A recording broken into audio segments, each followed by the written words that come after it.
Hey, I'm Jacob, and today it's all about the Rattlers. I'm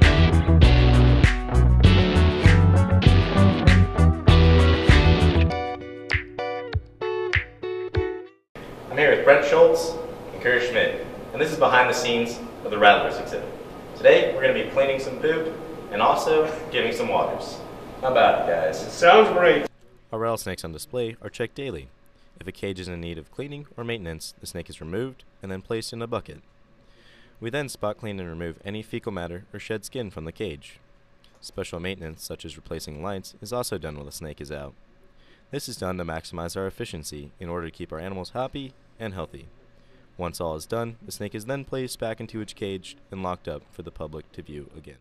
So we're in the wet collections lab now, and Brent, how about you show us a typical day working with the rattlesnakes? Let's go. All right, Jacob, so the first thing we do when we come in every day is we come in here where we keep the venomous rattlesnakes, check all the cages, see who needs to be cleaned, who needs water, and we go from there. So let's take care of one. Let's do it.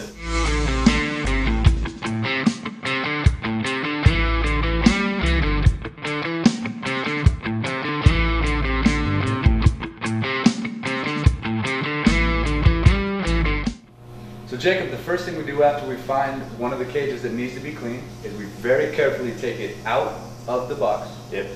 Put it in this bucket here, keep it safe and away from us. Yep.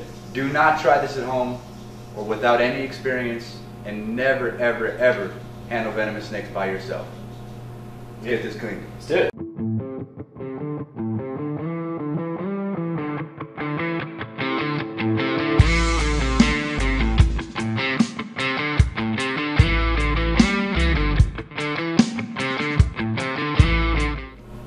Alright, Jacob, now that we got the snake out, safely secured away in the bucket, we're going to take the paper, throw it away. We're going to replace the substrate, clean the water dish, clean the cage, and put the snake carefully back inside the cage. Sounds good. Ready? I'll take that water for you. Let's go. Go ahead and clean it up.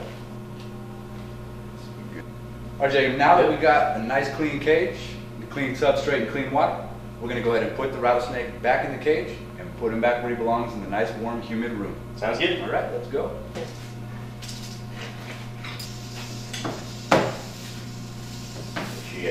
So we're in the actual wet collections room, and as you can see, there's a lot of stuff jarred here, and it's where we keep most of our collected species. And we're again with Brent. Brent, we're going to talk about rattlesnakes. Let's do it. So what makes a rattlesnake different from a non-venomous snake? Well, non-venomous snakes in the United States are generally from the Colubrid family, whereas rattlesnakes are from the family Viperidae. They are vipers. The New World vipers that rattlesnakes are have hinged fangs, whereas non-venomous snakes have lots and lots of small teeth in rows. The non-venomous snakes are primarily diurnal, except for a few. So you hear a lot about rattlesnakes being really aggressive, Brent, and like wanting to just bite people and nothing else. Is that really true? No, it's not. They have an instinct similar to all other animals where it's flight or fight. The first thing they want to do is get away. We're hundreds of times larger than they are. They can't eat us. They have no reason to want to waste their venom if they don't have to. They definitely don't want to risk breaking off a fang, even though they do regenerate fangs fairly quickly. For that period of time, they cannot eat. So the first thing they want to do is get away. They do not want to tangle with something as large as us. Wow, that's really interesting. I didn't know that. So we've talked about rattlesnakes being venomous. What venom do they actually carry, and like what is it? Well, rattlesnakes in North America actually have a couple different types of venom. There's hemotoxic venom, which affects the bloodstream, muscles, and is an anticoagulant, which means your blood cannot clot and you continue to bleed. And there's a neurotoxic venom, and that affects the nervous system, eventually shuts down your organs and results in cardiac arrest. Okay, how do they really deliver this venom? Like we talked about fangs before, so how does that work exactly?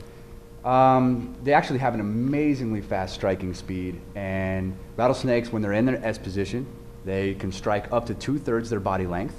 They open their mouth to right around 180 degrees. The fangs come flipping out forward at almost 90 degrees parallel to what they're attacking, and they inject it using muscles around their venom glands here in front of their eye. That's cool. So basically, we talk about these venoms. do any rattlesnakes have like both venoms, or are they usually separate? There are some rattlesnake species that have both. Some have hemotoxic, some have neurotoxic, and a lot of the species in the United States actually do have both. Cool, that's really interesting. So that was our show, guys, and I really hope you learned something. And remember, if you ever come across a snake in the wild, just leave it alone. There's gonna be plenty more shows to come, so thank you, as always, for watching Discovery Under the Dome. Hey, I'm here with Curtis Schmidt and Brent Schultz, and today we're going to look at some rattlesnakes. How about it?